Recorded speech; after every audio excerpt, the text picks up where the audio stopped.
Our speaker today is Professor Amir Hussain, who is a professor of theology at Loyola Marymount University. He teaches classes on Muslim or Islam. He's written books, which he's brought some of them here, and if you're interested in purchasing them, you can buy them down back there. You'll see them, and then there's a discount that you get. So anyway, we were happy to have you back, Amir. He's been here 2 or 3 times before COVID, and fortunately now COVID is over and we can have outside guests more often. Anyway, so Amir, I will leave it to you. You're going to speak on civil rights struggles and American Muslims.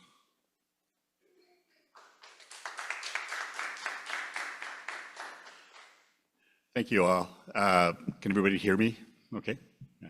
Thanks to Rich and Rosie for inviting me. It's great to be back here after all these years. I haven't been here, Joan and I haven't been here since COVID, and so it's great to be here. What I thought I'd talk about is some of my work. I teach at Loyola Marymount University. I work on Islam and Muslims in America. But oftentimes we don't look at the contributions of American Muslims, especially when we're talking about civil rights. And so I thought this might be a nice way to talk about some of that work here. But I start with this slide just simply because I grew up in Canada, became a US citizen, in 2013. And so if I say things that sound un-American, I became a US citizen, so it's not an anti-American kind of thing.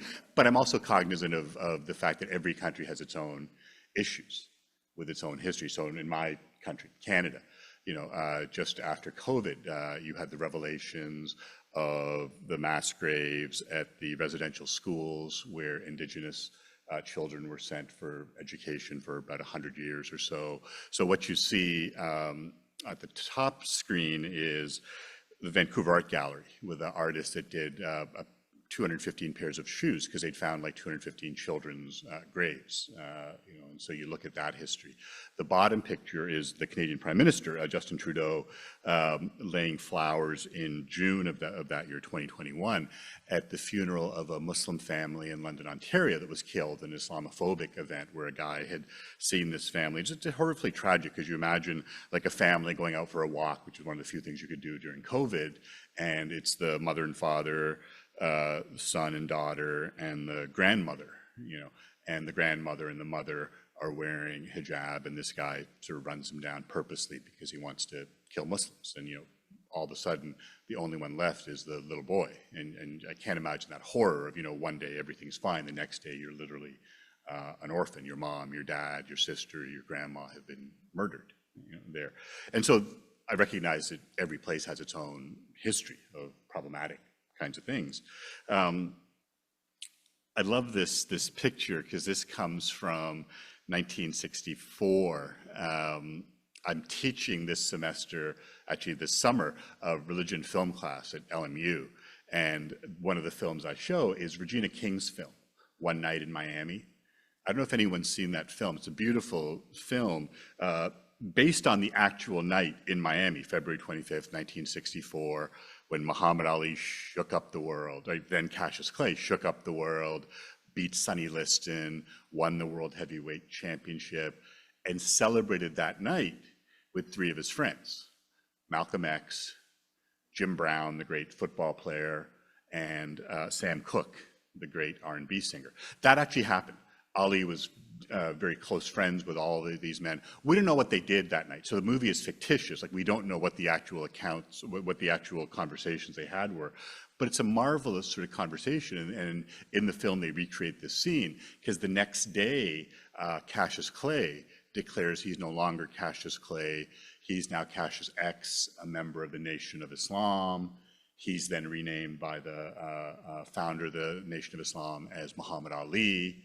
And then in 1967 declares that he's not going to enlist for the draft because of his Muslim beliefs. And so really powerful moment here. And Malcolm X was the one that brought Cassius Clay, Muhammad Ali into the Nation of Islam. And I don't think we think about those men when we talk about civil rights in this country. I don't think we talk about Dr. King enough. We certainly don't talk about Malcolm X. and we probably don't talk about Ali. But you look at the insights that these men, especially Malcolm, had, and this came around that same time as the film, when the film was set in March of '64, where then Malcolm X, he goes on the pilgrimage to Mecca, becomes Al-Hajj Malik al-Shabazz, but he says this in the context of a interview that he gives. And I'm looking at this and going, okay, this is literally 60 years old, 1964. And you think about 60 years later, what he's talking about. And he's talking about, the issues of discrimination as being a wound. If you stick a knife in my back 9 inches, pull it out 6 inches, there's no progress. Pull it all the way out, that's not progress. Progress is healing the wound that the blow made. They haven't even pulled the knife out, much less heal the wound. They won't even admit the knife is there. I love that, talking about the issues around racism and discrimination. James Cone, who taught for years at Union Theological Seminary in New York City, has a great book on this, Martin and Malcolm and America. You can see the subtitle, A Dream or a Nightmare, where he talks about these two competing visions of what it meant to be Black and involved in the civil rights struggle in the 1960s. And they're often pitted in opposition, either Malcolm or Dr. King. It's usually an either or. Dr. Cone proposes, what about a both and? What if both of these men were important? And in the introduction to the book, he talks about his own history as a young Black man in America during this time. And I love that. There was a war going on in Black and white America between Martin and Malcolm. Everyone was forced to choose sides, but I could not. They were like my left and right hands, both necessary for the full expression of my humanity and for my struggle to find my voice in the Black freedom movement. I needed both Martin and Malcolm to defend Black humanity under assault by white supremacy in America, and I understood why they talked differently about Christianity, Blackness, nonviolence and violence, love and hate. So I think we need to keep going back to these figures, to think about those figures, because there's a history of Islam in this country that goes back to before this country was this country. That's what I wrote about in the last book, Muslims and the Making of America. And I knew I wanted to write that book in 2009. This is when President Obama, you become president, elected in 2008, inaugurated in 2009, and as new presidents do, you travel all over the world. The first couple of months of a new presidency often is connecting with other world leaders, going around the world. So he goes in June of 2009 to Egypt and speaks at Cairo University in the heart of the Arab world in Cairo. And he said this about American Muslims. I thought this was spectacular. Because I thought most Americans probably don't know this, Since our founding, American Muslims have enriched the United States. They fought in our war, served in our government, stood for civil rights, started businesses, taught our universities, excelled in sports arenas, won Nobel Prizes, built our tallest buildings, lit the Olympic torch. And I thought, I bet most Americans don't know this history. Because most Americans think, and not without reason, that American Muslims are people like me, immigrants, who came after 1965. And that's true. The majority of American Muslims are, in fact, people like me, immigrants who came to this country after 1965, after we changed immigration laws around civil rights issues as well, around the same time there. But there's a history that goes back much, much before that time period, And I love this line. And when the first Muslim Americans were recently elected to Congress, that was 2006, Keith Ellison in Minnesota. Keith Ellison was the first Muslim elected to Congress. He took the oath to defend our Constitution using the same Holy Quran that one of our founding fathers, Thomas Jefferson, kept in his personal library. That was fascinating. I'll talk more about that at the end. I'll come back to Keith Ellison there. But in 1765, before America is America, Mr. Jefferson very important person. Yeah. Oh, and the Jefferson Bible used to be given to every member of Congress. There you go. Yeah, and so those connections there. But Jefferson gets a copy of the Quran because he's interested not in Islam. I mean, Jefferson's not someone that wants to be a Muslim or anything like that. But when you're drafting something, Declaration of Independence, it's nice to have a comparative view. And Jefferson knew European law, British law. He wanted to learn about Islam because that was the other in the world of the 18th century, the Islamic world, the Ottoman Turkish Empire. So Thomas Jefferson has a Quran, which then Keith Ellison uses, and I'll come back to that story there. But we think about that history of American Muslims, and we forget that the majority of American Muslims, certainly at this point in history, were African American, people with no doubt about their Americanness. And I was talking to Rich about one of my great heroes, Kareem Abdul-Jabbar, talking with one of his great heroes and a man that I got to know over the last 10 years or so of his life, John Wooden. So you'd recognize in the first photograph there, the blessed John Wooden coaching then Lou Alcindor at UCLA. And then on the right, when Alcindor converts from Christianity to Islam, becomes Kareem Abdul-Jabbar, that's him shooting the skyhook over Dan Issel. Gives you a sense of the size of the man, because Dan Issel's 6'10", and there's Kareem, putting the hook over him. Kareem develops that skyhook at UCLA in college, because in 1967, the NCAA outlaws the dunk. It wasn't exclusively or only because of Kareem, but you got to understand, in the racially charged era, between the assassination of Malcolm X in '64 and the assassination of Dr. King in '68, there's some tension going on between black and white folks. I got to think some of the white folks at the NCAA got a little upset about black guys dunking with authority. They eliminated the dunk, and so that's how Kareem develops the skyhook. But before LeBron becomes sort of the greatest of all time, Kareem was the greatest. And I always wondered why people didn't bring Kareem into that mix. They were always talking about Michael Jordan.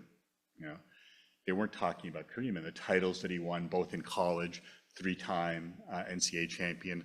Would have been 4, but that was back in the day when freshmen couldn't compete, where the NCAA thought that college was difficult and that students should be students first and learn about school and then compete. But just extraordinary. And then Kareem was also involved not just in athletic excellence, but in these struggles that we talked about.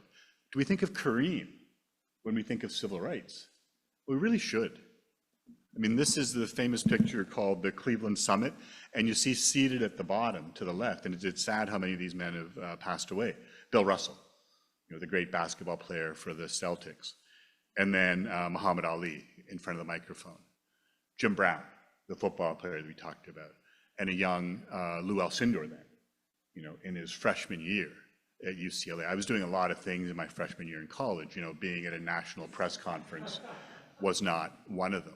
And so this was the press conference that was convened by Jim Brown in Cleveland. He was playing for the Cleveland Browns, hence the name, the Cleveland Summit there, because this is in '67 when Ali has declared that he will not enter the draft for the Vietnam War as a conscientious objector, and is sort of stripped of his title, can't fight for 3 years, never goes to prison, but is unable to work, ultimately has that conviction overturned by the Supreme Court, saying, yeah, you do have that right as a conscientious objector to not have to serve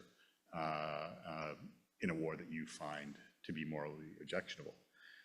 But I'm saying this not so much about Ali, I'll come back to him in a second, about Kareem, that from the time he's a freshman in college, he's involved in civil rights struggles. And still doing this. This was from last year, where for Juneteenth of last year, they did this documentary, Fight the Power, looking at African Americans and civil rights. And so Kareem's still involved, still doing that. We had him at LMU in 2019 as our commencement speaker. And this gives you a sense of the size of the man, because you see how tall I am. He's sitting, and he's almost as tall as I am. And what I'm giving him, and you see it around my neck, is the Muslim Student Life Stole. We have an Office of Muslim Student Life at Loyola Marymount. We have a couple hundred Muslim students.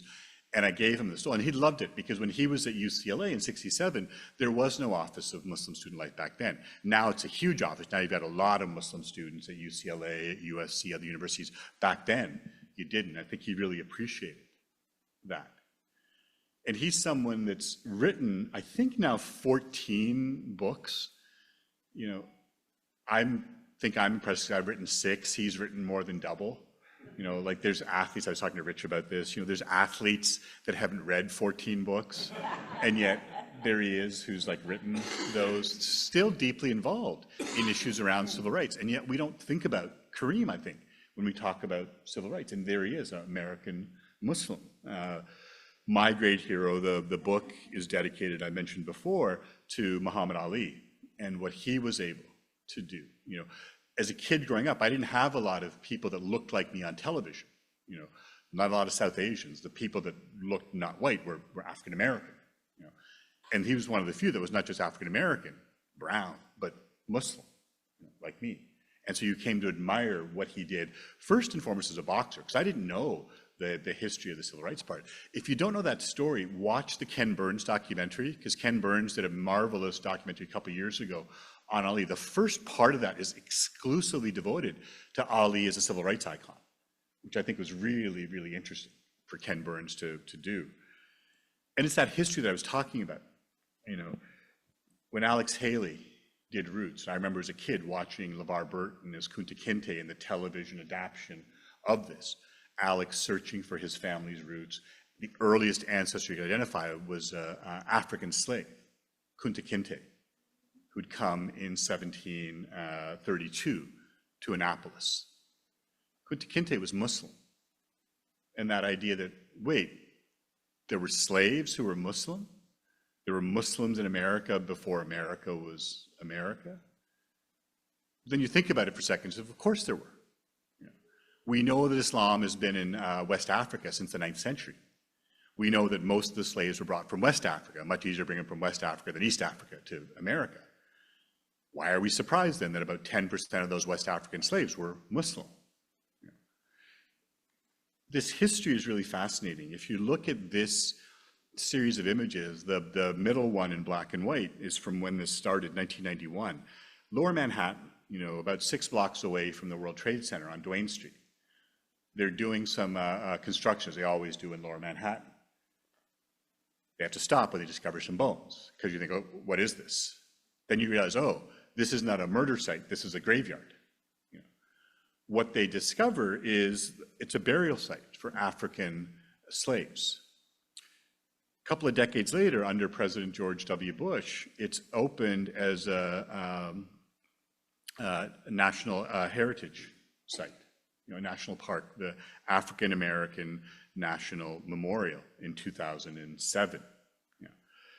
And it talks about the fact that, well, of course, we had slaves in New York. Of course, New York was a port. You know, we think about the slave ships going into the south, but they also came into the north. And what happens there? What happens when they die, including Muslim slaves? We know that some of the slaves buried there were Muslim because of the things they were buried with. We don't know their names, we don't know their identities, but we know the sort of things they were buried with, some Muslim prayer beads, hands of Fatima, things like that, that indicate that these people would have been Muslim. So you've had Muslim slaves in this country, before this country. The person that's done the most work on this, Sylvain Diouf, is extraordinary as a scholar. She's written a number of books about African Muslim slaves in the Americas. Here's just a couple of them. The best one is the top one, Servants of Allah. The picture there is Job bin Solomon, one of these folks that has a biography written about him. You know, brought as a slave also to Annapolis in 1730. If you go to the National African American History Museum in DC, you'll see a display that talks about African Muslim slaves, including Job bin Solomon and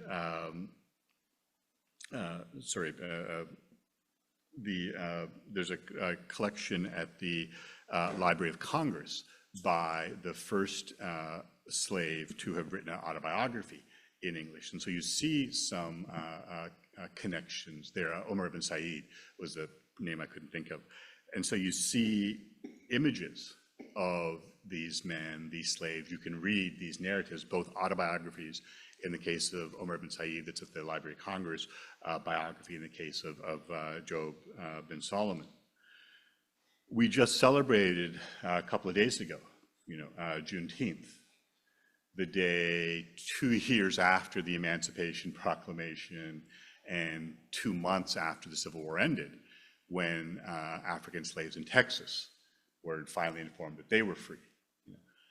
But you think about the history in Texas, and my book tells the story of Estevanico, who is the first slave that we can document as a Muslim, brought to the New World in 1528 as a slave of one of the Spanish conquistadors, is famous, and the image of him here is from Austin, the State House, the Texas African American History Monument, which is there in Texas, because Estevanico is believed to be the first African to set foot in what would become Texas in 1529.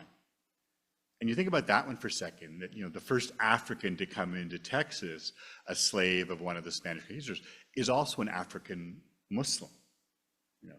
And so the first African to come into Texas, we've had almost exactly 500 years of Muslims being in Texas, which we tend not to think so much about. And almost 100 years before Plymouth Rock. Oh yeah, absolutely, absolutely. You look at the history here before other kinds of, it's always fascinating to me.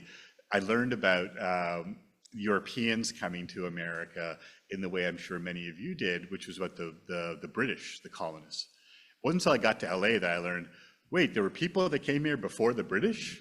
The Spanish were here, but I had no idea that I was never told that story. Wasn't there a black man, either a slave or not, who came to St. Augustine?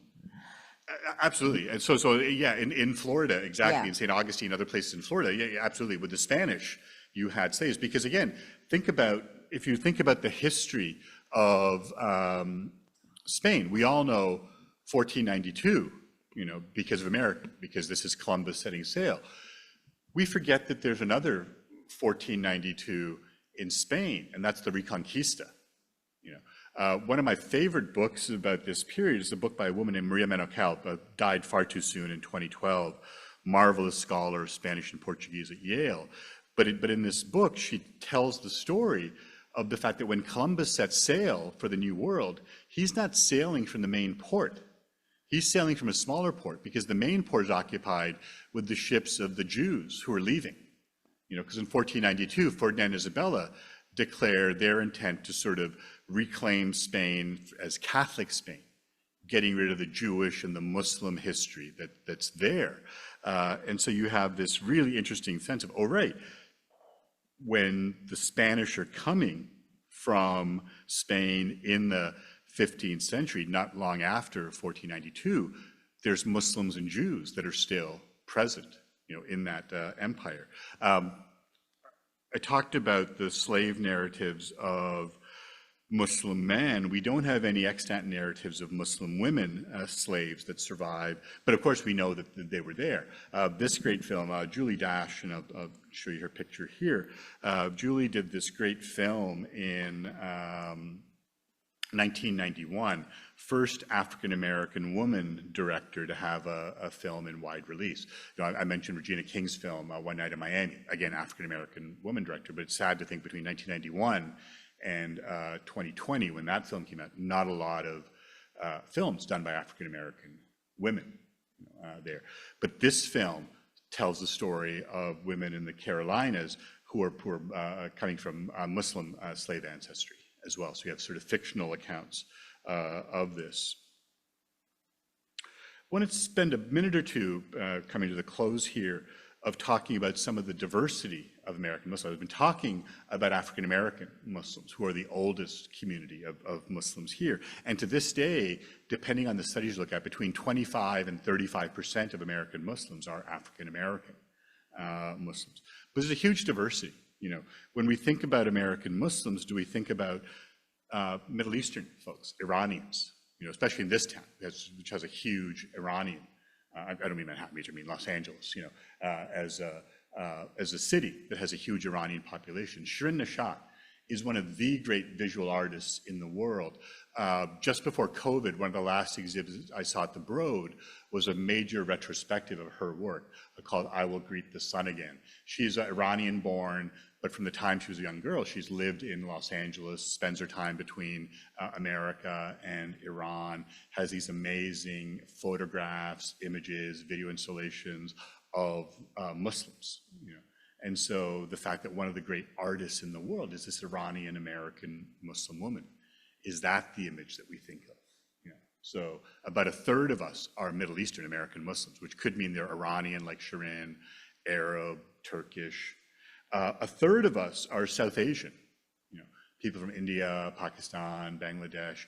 When, remember President Obama's, they built our tallest buildings.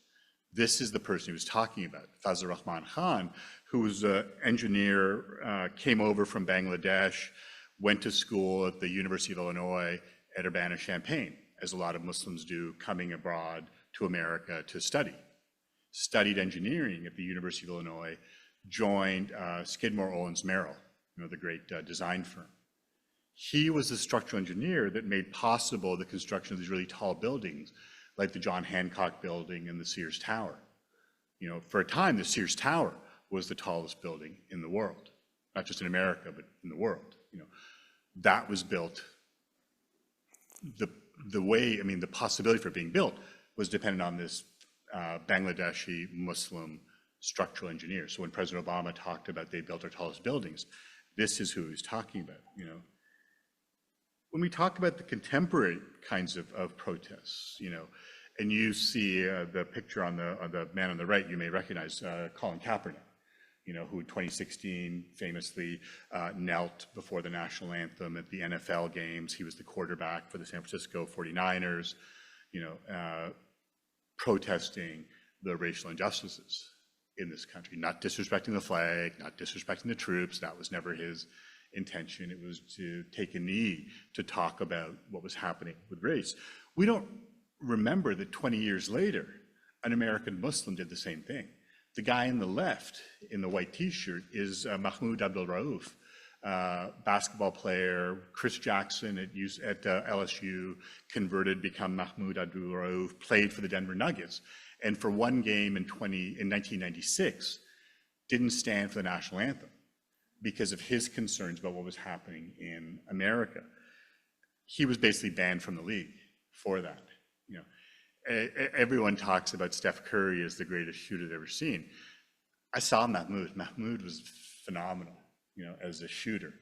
If you can imagine a shooter, dare I say, better than Steph Curry, or at least as good as Steph Curry, you know, being kicked out of the league essentially, you know, for his political, religious beliefs. And it's fascinating because the picture you hold, you can see, is a picture I showed you, the Cleveland Summit picture. So the fact that in 1996, a Muslim was protesting something that another African American 20 years later would protest. 2016 was also the year that Muhammad Ali dies. One of the people that spoke at his funeral, and in the book I talk about the fact that Ali had two funerals. He had the Muslim funeral, you know, where he was buried in the proper sort of Muslim sort of way. The next day was a sort of state funeral with President Clinton, a bunch of other folks, you know, talking there. But one of the folks that spoke was Atilla Shabazz, the eldest daughter of Malcolm X. She was ambassador from the country of Belize. So she's not American. I mean, she's American. She wasn't an American ambassador, but a goodwill ambassador of Belize to America. That's where the ambassador comes from. And she said these words, you know, at the funeral for Muhammad Ali. And remember, this is Malcolm X's oldest daughter, a young girl who knew Muhammad Ali before her father was murdered in 65. And she says this, and I love this, you know, we must make sure that the principle of men and women like Muhammad Ali and others who dedicate their very being to ensure that you get to recognize your own glory is sustained and passed on like that Olympic torch, you know. My dad and her dad's Malcolm X. My dad would often state when concluding or parting from one another, may we meet again in the light of understanding. I love that, talking about a time in which these men were passing away. You know, the fact that Ali's gone, the fact that Malcolm X was gone, you know, almost 60 years ago. But I'll finish where I said I would go back to, and that's this image. You know, this is 2007. Keith Ellison sworn in, Nancy Pelosi, then Speaker of the House, swearing him in. You know, when people get sworn in, it's a sort of a mass ceremony, and then they go back to their offices and do the photo ops for their constituents back home. And so Ellison is the first Muslim elected to Congress from Minnesota, wanted to be sworn in a Bible, and people went mad. You can't be sworn in a Bible. You want to be sworn in a Quran, and they went mad. You can't be sworn in on the Quran. You have to be sworn in the Bible. And you want to say, well, you actually don't have to be sworn in on the Bible, because that would be a religious test. And this country doesn't have a religious test. You don't have to belong to a particular religion in order to hold office. And so Ellison, you know, went across the street from Congress to the Library of Congress, checked out Thomas Jefferson's, you can see it's a 2-volume Quran, the George Sale translation of the Quran. And so there he is, being sworn in as the first Muslim to Congress on Thomas Jefferson's Quran. But his story doesn't end there, because when he finishes his, I think, 3 terms in Congress, he goes back to public life in Minnesota, becomes elected the Attorney General in Minnesota. Why do I mention this? Because if you'll remember, in 2020, George Floyd is murdered in Minneapolis, Minnesota. That's what kicks off, you know, what we talk about now is sort of the coronavirus pandemic, of course, happens in 2020, the racism pandemic, the protests against racism, Black Lives Matter sort of protests that took off in 2020 after the murder of George Floyd. Well, in 2021, the police officer that murdered George Floyd was prosecuted by the Attorney General of Minnesota. Guess who that was? Keith Ellison. You know, did Keith Ellison prosecute the guy because he's an American? Of course not. You know, he's an American Muslim. He's a very good lawyer. Knew the kinds of charges that actually would stick, what might a jury in fact convict a police officer on, you know. And we talk about that case, the George Floyd murder case, is really crucial in the history of civil rights in America. But do we remember that it's an American Muslim, you know, who's the Attorney General that leads the prosecution in that case? And so I think what I've tried to do here is use some of the examples of American Muslims through civil rights to talk about our place as American Muslims here in America. So with that, let me stop, and I think we've got time for questions.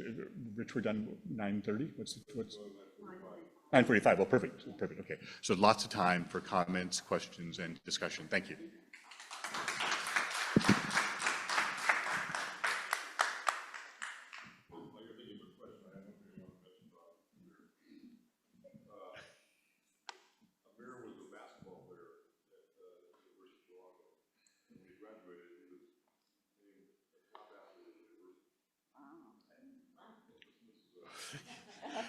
As I say to my students, that was 40 years and 40 pounds ago. So that was, Rich still looks the same as when he played ball at Stanford, but you know, it's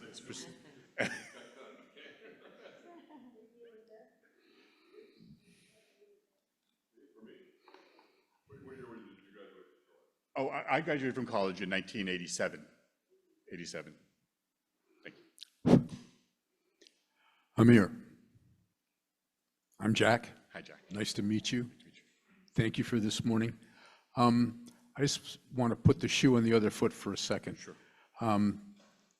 I see, and I have the perception, of course, that Muslims in America have contributed so much to our society, especially over the course of the last 60 some odd years.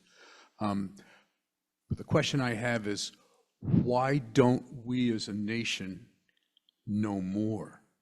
Yeah. It seems to be isolated to large urban areas where the Muslim community gravitates to. Yet in the hinterland, in the countryside, shall I describe it as red,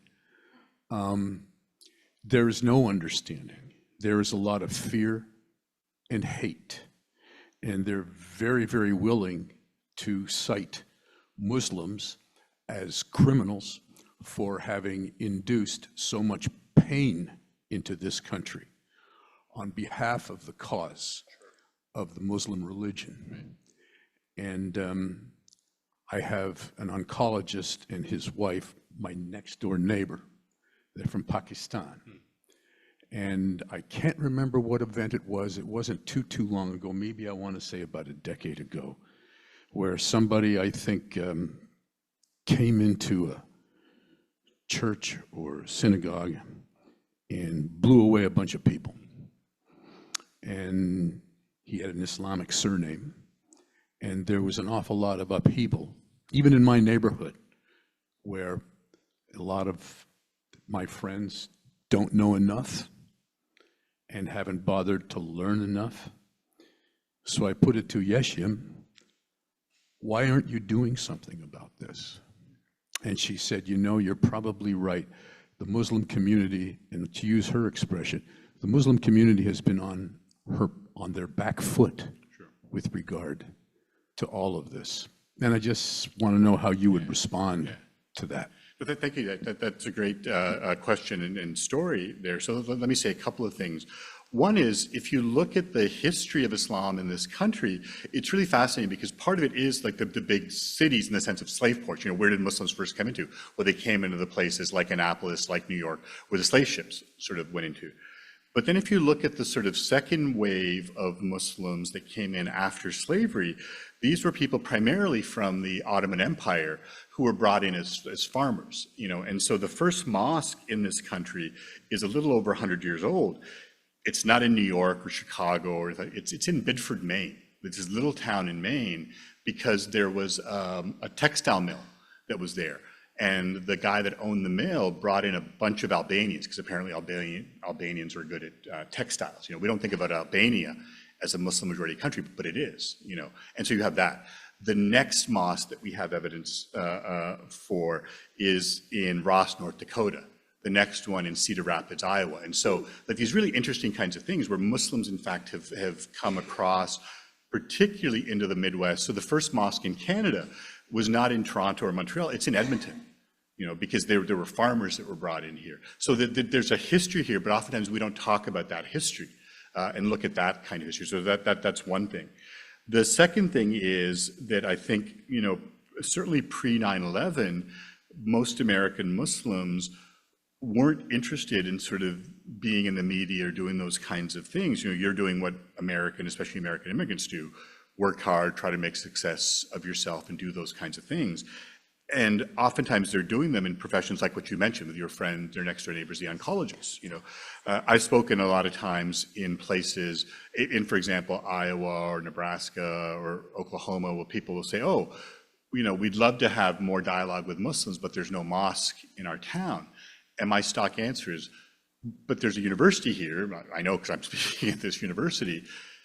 I bet you there's some Muslims in the, I don't know why, but the engineering department. Muslims seem to be drawn to engineering, that there'll be some Muslim professors there, you know. I'm pretty sure there's a hospital in this town to your neighbors, because there's probably some Muslim doctors and nurses at that hospital. I'm pretty sure there's a chamber of commerce in this town. 25% of American Muslims own their own businesses. So do we think about the chamber of commerce, the hospital, and the university as a place to meet Muslims rather than the mosque? I think what you're starting to see now, and you've seen this sort of post 9/11, is Muslims being much more involved in the sort of television, media, how do we tell our kinds of stories? And so there's one sort of Muslim production house in this town, Unity Pictures Foundation, UPF. They did a thing a couple of years ago called the Great Muslim American Road Trip, which aired on PBS. That was a nice kind of way of basically having two people do that classic Route 66 trip across America, except encountering the diversity of American Muslims. So I think there's that part to it as well, where you don't have a lot of image and coverage there. So what ends up happening is that what you see becomes sort of sensationalized. And it's the example you gave of, okay, if a Muslim, for example, like the Pulse nightclub shooter in Florida, a Muslim, killed 50 people at this nightclub, if that's what you know of Muslims, of course, it's a negative kind of thing. We forget, or we try not to remember, that there's been other shootings. At the time, that was the most people killed in a nightclub shooting. Next year, it was the shooting at the Harvest Music Festival in Las Vegas that took over the lead there. When you look at sort of mass shootings, the vast majority of them, of course, haven't been committed by American Muslims. They've been committed by other folks there. But if what you're dealing with is a media that sensationalizes, you often don't have the sort of thoughtful interpretations of things. And so to give a very different example, I teach at a Catholic Jesuit university. When you think of the Catholic Church, when you think of Catholic priests, one of the first images that comes to mind is the sex abuse scandal, is pedophiles. Now, does that mean that the priests were involved? Yeah, they were. Unfortunately, they were. But tiny minority. Same thing with Muslims. Have Muslims done violence? Well, of course they have. The Pulse nightclub shooting, the 9/11 attacks where 19 Muslims. The shooting in Chambord, absolutely. The Fort Hood shooting. So you can come up with things. So yeah, of course Muslims have been involved in violence in this country, which is horrific, But if the stories are only about that, and so the Shirin Nishat picture was interesting. That this year I'm doing my religion film class. Last year I was doing my Islam and America class, and one of the students did a presentation about images of Muslims in the media, and he puts up that picture of Shirin Nishat without the thing. He says, "Anyone know who this is?" Of course, no one knew who this was. Puts up a picture of Ahmed Zewail, who'd passed away a couple years ago, Nobel Prize-winning chemist at Caltech, Egyptian Muslim. No one knew who that was. Puts up a picture of bin Laden. Everyone knew who bin Laden was. And it's like, okay, so if the one Muslim you can pick out is a terrorist and not the Nobel Prize-winning chemist or the Iranian artist, what do you actually know about these folks? And so I think in a really interesting way, Jack, to finish up your question, I think you're starting to see Muslims getting more involved in this. And this is something that I do whenever I speak to Muslim audiences, to say, look, Muslim parents, especially immigrant Muslim parents, want their kids to succeed. Success means you have 4 possible career options.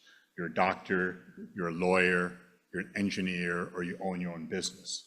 There is no, 5th option. We have enough doctors, lawyers, engineers. Not that we don't, do we need more? Sure, we could have more of them. What we need are more writers, more journalists, more storytellers, more actors, more directors, having this kind of thing. And so you look at a young guy, Rami Youssef, who has a television show on Hulu, hosted Saturday Night Live last year. One of my favorite episodes was him doing it. I'm like, I never would have thought of an American Muslim like hosting Saturday Night Live, and so I think that's the kind of thing that we need to be more involved with. Why are we not involved in television? Why are we not involved in news? Why are we not involved in this? So you can cover some of these kinds of issues there. I have to leave for choir in a second, but I want to ask one question. So before you do your follow-up, can I? One of the things that you alluded to in your question was, why don't the people in the hinterlands know more? Right. Well, they don't know a lot about Christianity either, unfortunately. Because some people think that Christianity is the book of Revelation. Yeshua of Nazareth did none of the things that are in the book of Revelation. It's late first century fan fiction. But another thing that I alluded to before was the Jefferson Bible. Yeah. What that makes absolutely apparent, if you know anything about Jefferson, is that he was not a Christian in the Orthodox sense. And how can lots of people think that America was a Christian nation? He had a Quran in his library, and he dissected the Christian scriptures, selecting, as he said, the diamonds from the dunghill. Right. That's how he described the Christian scriptures, as diamonds among a dunghill. And so there's a lot of things that America doesn't know about religion, right. Not just Islam, right. But all religion. No, it's funny. Joan and I were talking about this on the car coming up, like the Louisiana decision a couple of days ago of having this 10 Commandments in classrooms. and saying that this, was included. I'm like, no, it's something that certainly as a Muslim I can agree with, but it's not something that Hindus or atheists can do with. So that's one thing. Second thing is like, is this meant to be aspirational? Because when you talk about you should not lie and you should not steal and you should not commit adultery and you should not commit murder, a lot of Americans that do those kinds of things. So it's that kind. So that there's that part to it. The second part, and you're absolutely right with Jefferson, is that, and it's such a as I said, I talked about the film One Night in Miami in my religion and film class this semester, but that's really the heart of the American paradox, because here's this man, Thomas Jefferson, who writes these words, we hold these truths to be self-evident, that all men are created equal. And yet that man, Mr. Jefferson, owned slaves. He very clearly knows that not all men are created equal.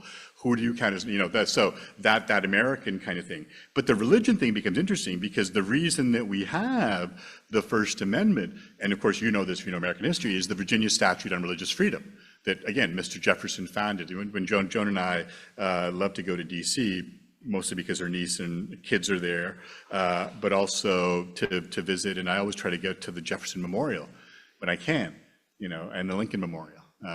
Those are my two sort of secular temples, if you will, here. But you think about Mr. Jefferson, and what did he want to be remembered for? Well, the founding of the University of Virginia, the Virginia Statute on Religious Freedom, the Declaration of Independence. I'm laughing because it's like, yeah, so what have I done with my life, there? But you look at the Virginia Statute on Religious Freedom, and it's about religious freedom. And people think that was for Christians. Did Quakers have the same right as Baptists and Methodists? Did Catholics have the same right as Episcopalians? Mr. Jefferson was talking about religion, and he's explicit, and I write about this in the book. In his autobiography in 1821, he writes explicitly that freedom of religion is for, he uses Musliman, as a term for Muslim, the Hindu, the infidel. This is not for Christians. This is for anyone. If you have this principle of freedom of religion, it applies across the board, not just to various types of Christianity. So you're absolutely right in terms of that. Jackie, were you going to say something else? Thank you. People have this image today of Jefferson being a bad guy. He's being persecuted a little bit. As a slave owner, did he treat his slaves as chattel or as employees? There's a difference, right? And one's got a bad connotation and the other one is a good connotation. So perception is reality, and that's all dependent upon what we're learning in school. Getting back to my neighbor, she says, we've been on our back foot because we don't know of any spokesperson or spokes group who can condemn the Muslim atrocities that have been committed in this country. And we need to get on our front foot with regard to that. What do you say to that? Sure. I think there's a couple of things there. One is that so your Dr. Friend's absolutely right, because there is no one Muslim group that speaks, or actually one Muslim organization that speaks for all Muslims. In that sense, we're much more like you are as Protestants. It's not like the Catholic Church where there's an office. Here's the Pope, here's the Cardinal, here's the U.S. Conference of Catholic Bishops. So if you want an official pronouncement from the Catholic Church in America, in the Catholic Church, it's the Vatican. You want an official pronouncement for the Catholic Church in the U.S., it's the U.S. Conference of Catholic Bishops. We don't have the same thing.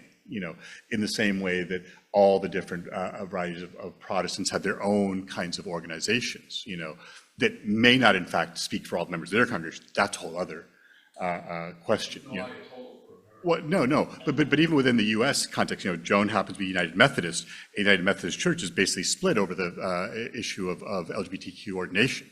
And so even within the church, there's issues there. So that's one thing.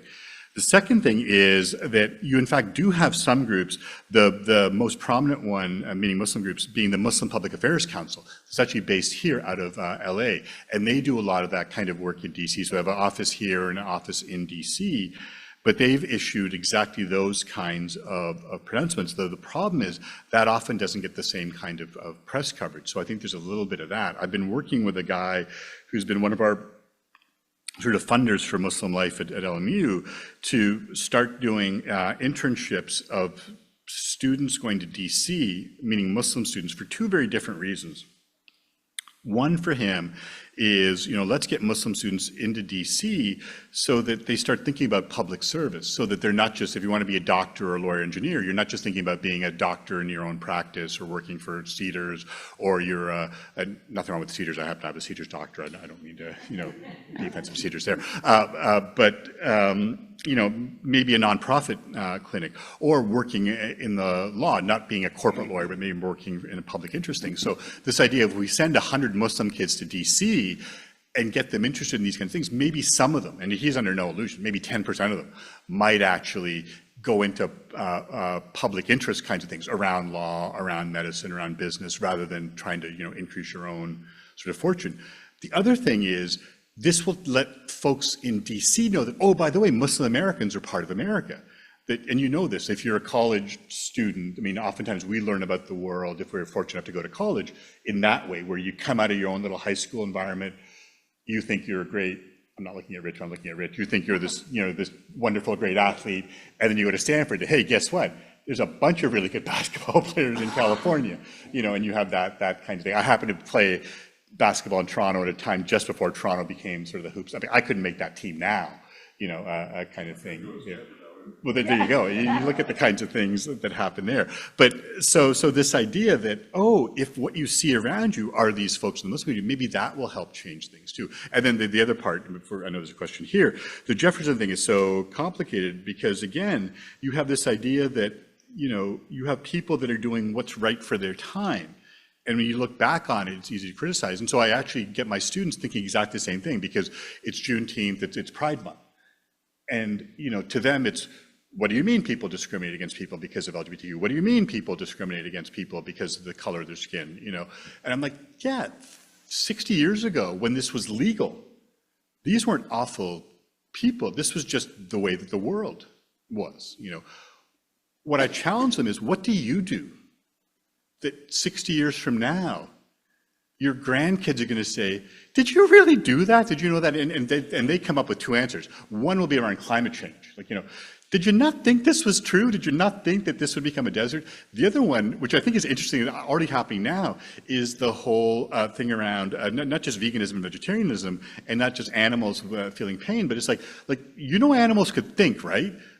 But you kept them in pens and you killed them and ate them. You knew they had thoughts and you knew they had brains. And, the sort of really interesting work now, I mean, we don't eat elephants, but this idea that, do elephants know each other by name? Do whales actually call each other by name? Do they have language in the way that we understand language? And again, we're not killing and eating elephants or whales, hopefully. But, it's that idea that, are we eating things that we know are causing huge amounts of pain and things? But again, we're not horrible people. We just do this because this is what you're used to. And I think that's exactly the point. What are the things we do that 60 years from now, people will look back on us and say, can you believe it? They actually did X. Yes. Do the Muslims have as many different sects than the SECT as the Christianity we have, Episcopal, Catholic? That's a great question. So the question about the sort of divisions of sects within Islam. So there's two main groups within Islam, Sunni Muslims and Shia Muslims. About 85% of Muslims happen to be Sunni Muslims. Sunni comes from an Arabic word that means, Sunnah means traditions, those that follow the traditions of the Prophet Muhammad. About 15-20% are Shia, although interestingly in this country, about double that. So around the world, about 15% of Muslims are Shia Muslims. In America, about 30% are Shia Muslims. The reason for that is the places where Shia Islam is in the majority is Iran. Almost all the Muslims in Iran are Shia Muslims. Iraq, about 60% of the Muslims in Iraq are Shia Muslims. And Lebanon, and now half the Lebanese are Christian.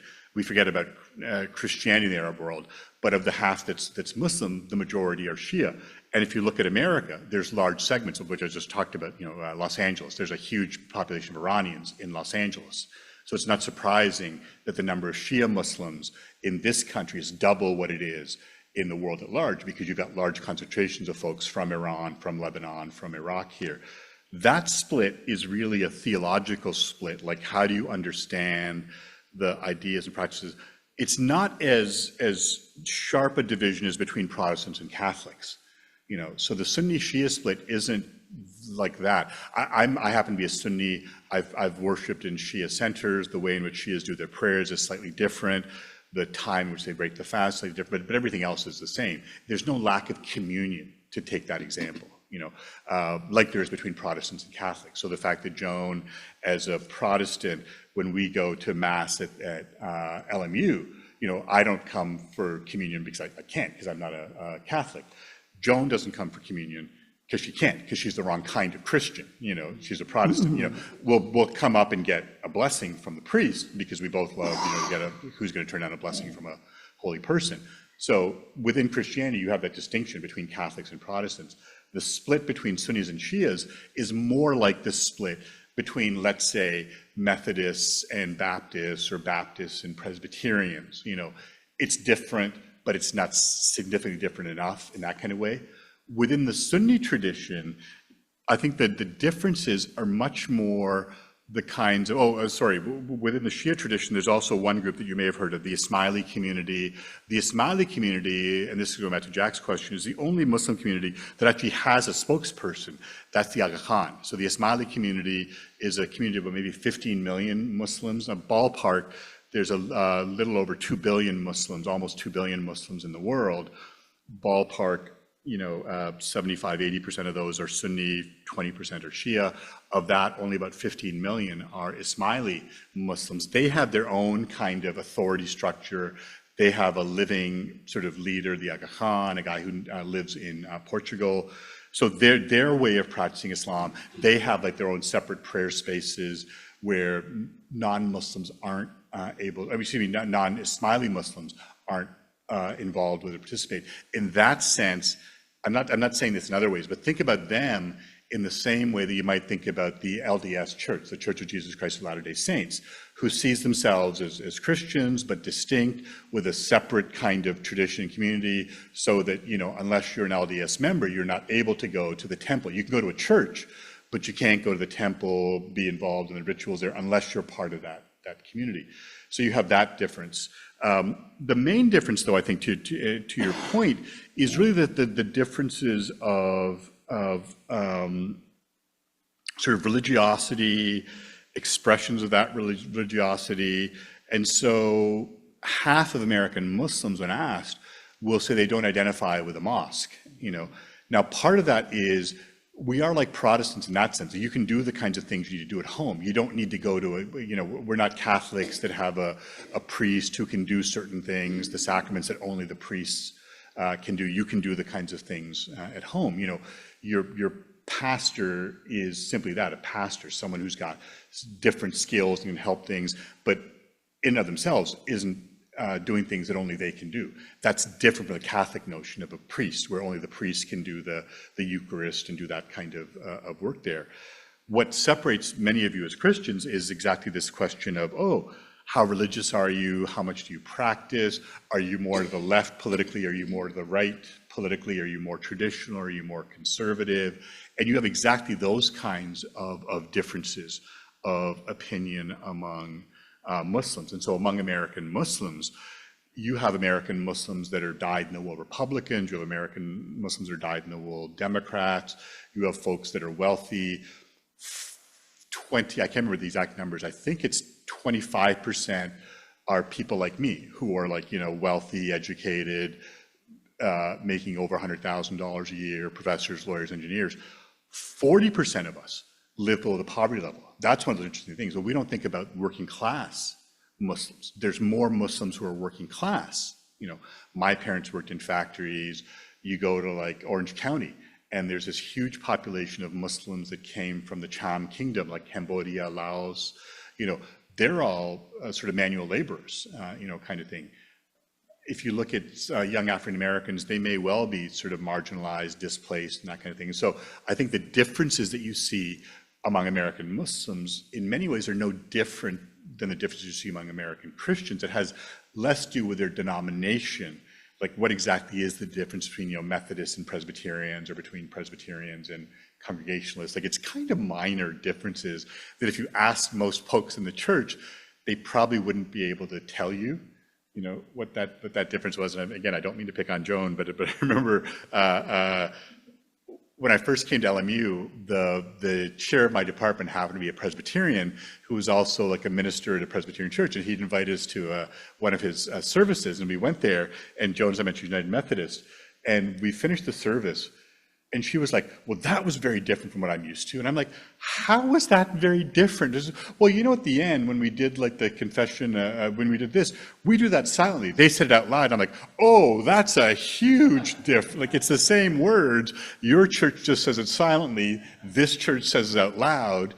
They're pretty much the same words. It's not like they were, but it's those kinds of, like the differences are pretty fine between like, Methodists, Congregationalists, Presbyterians, or the folks that know will say, oh, no, we actually believe this or this. Like, it's the same thing between like the old believers in like the Catholic Church, when you cross yourself to use 3 fingers or 2 fingers. Like, for some folks, that's a huge issue. For the rest of us, does it really matter? Some folks, yeah, it does. So I don't know if that answered your question. Thank you. Sorry, I think we need the mic for the folks on Zoom. Yeah. Go ahead. No, I think she's going to. No. Is there do you find a difference among Muslims, like you do in Christians, about the authority of their Bible or their Quran? In other words, many Christians, as you probably know, believe that the Bible is the exact Word of God and everything in there is true and all that. And then there are others that are saying, yeah, this was written many years ago by some human beings and all kind of developed over time. And is there some similarity there? So it's interesting because for Muslims, and there's a little bit of historical difference because the Quran for Muslims is believed to be sort of the word of God revealed to the Prophet Muhammad between 570 when he gets his first revelations and 632 just before he dies. Excuse me, 610 when he gets his first revelations and 632 just before he dies. And so for all Muslims, the idea is that this text is the word of God. And so in that sense, the Quran for Muslims, and I'll get to your question in a second, the Quran for Muslims is as much like Jesus is for Christians as it is the Bible. Because if we say, the Quran is the word of God for Muslims, well, of course, the Bible is the word of God for Christians, except, of course, Jesus is also the word of God. And so the Christian notion of Jesus as God come to earth, the divine incarnated into human, that's Christian. Now, how Christians understand that is quite different. Fully human, fully divine, hypostatic union between the divine and the human. So I think, let me use that analogy as a way of talking about the Quran, not so much the biblical text, because the biblical texts are fascinating where you have, it takes a time period for these texts, the New Testament to be put together. There's texts that don't make it in. If you went back in the 1st century with a New Testament and had a translating machine and said to people, okay, look at this, they'd say, I don't know what this is. We have Mark's gospel, but it doesn't end like this, it ends like that. John, we never heard of this John. Where's the Shepherd of Hermas? Where's the Didache? Like, we use this text. Why is this text not in there? And there were, moments where the church had to decide, these texts make it in, these texts don't. These texts were probably written originally in Greek and then translated into some other language. For Muslims, it's the Arabic text of the Quran. So I think in some ways, there's a very different history of the Bible for Christians, especially the New Testament for Christians, and the Quran for Muslims. I think the better sort of thing is more like the person of Jesus. And so back to your question, absolutely, Muslims have different understandings of the Quran, just like Christians have different understanding of Jesus. I'm talking about people who self-identify both as Muslims and as Christians. I'm not talking about atheists or non-believers or anything like that. Some that say, oh yeah, this is the very word of God and we have to follow this. Others is like, yeah, it's the word of God revealed to human beings in the 8th century. And so of course, how do you speak to 21st century values? And the Islamic tradition has ways of dealing with this because, if you look at legal things, it's always based in the Quran.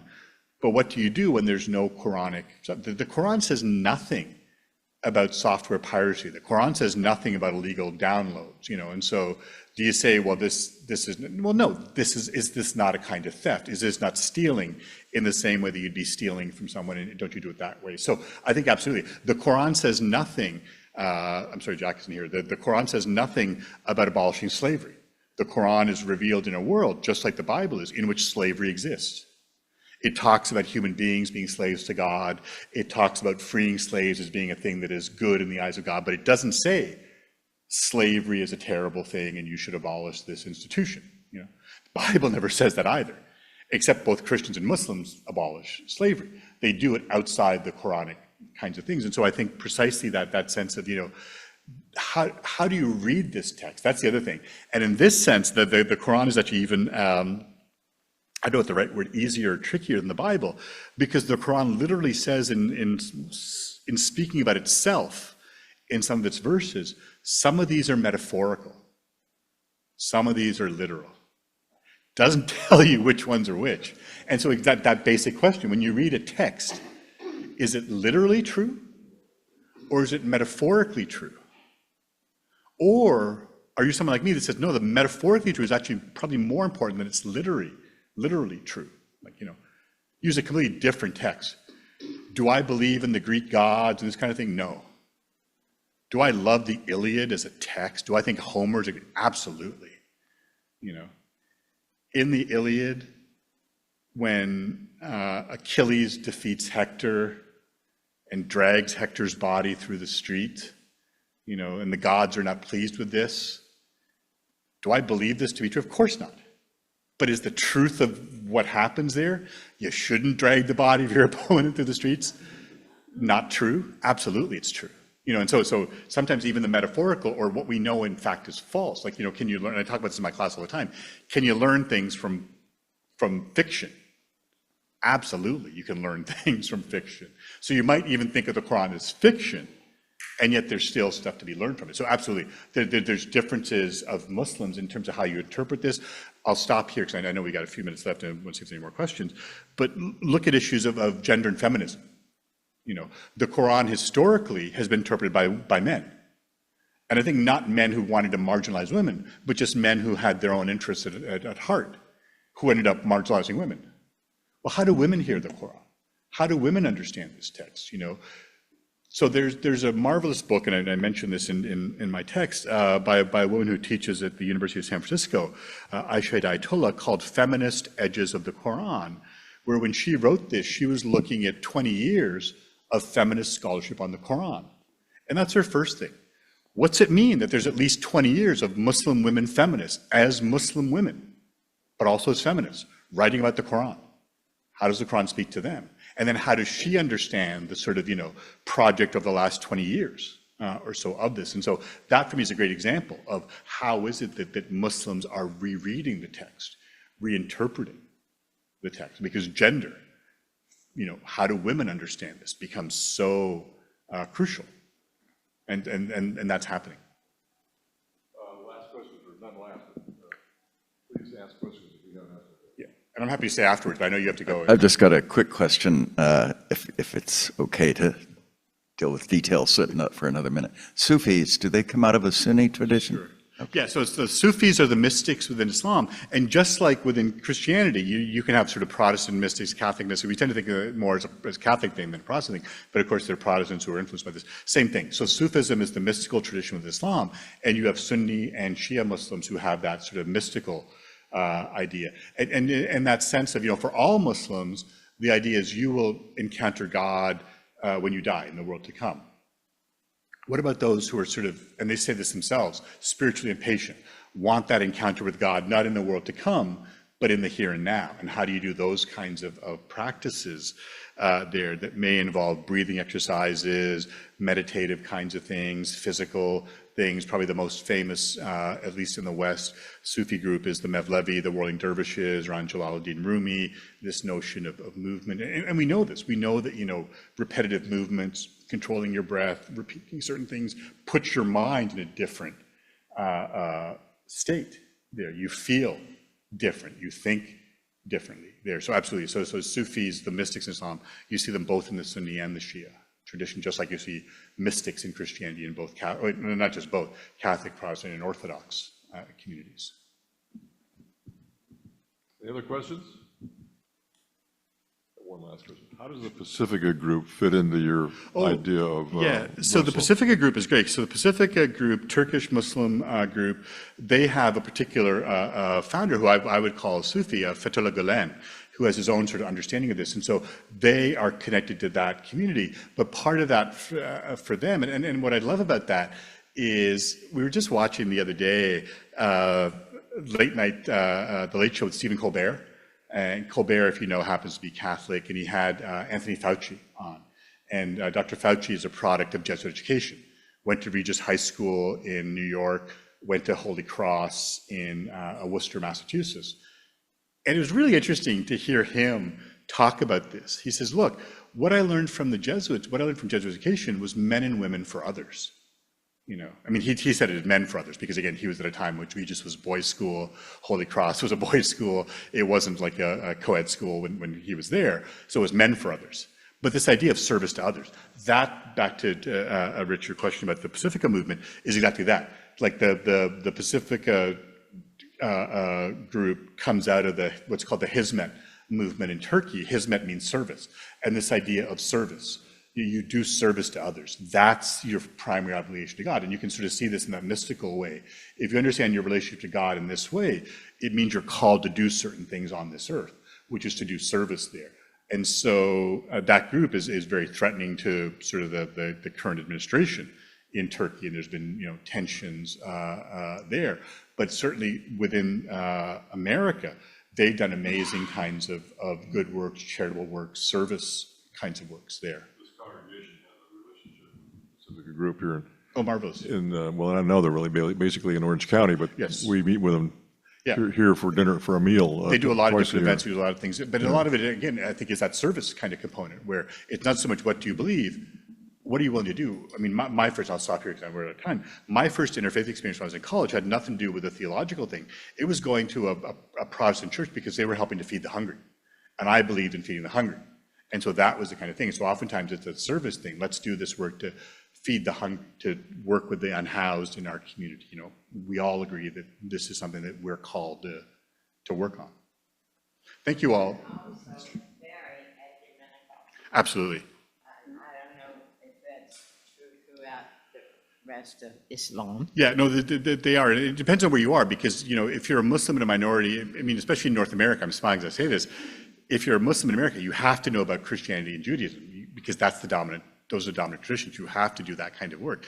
Christians don't have to know about the minority tradition. That's why I love coming here, because I love the fact that hear you folks say, no, yeah, we're the dominant tradition, but we need to learn about other traditions that are here. Thank you for this. It's been a pleasure. And there are some books available if anyone wants to buy them, and then otherwise, and I'm willing to stick around. I know some of you have to go off to church, but if you have other questions, that'd be great. First, let me just thank you for being with us.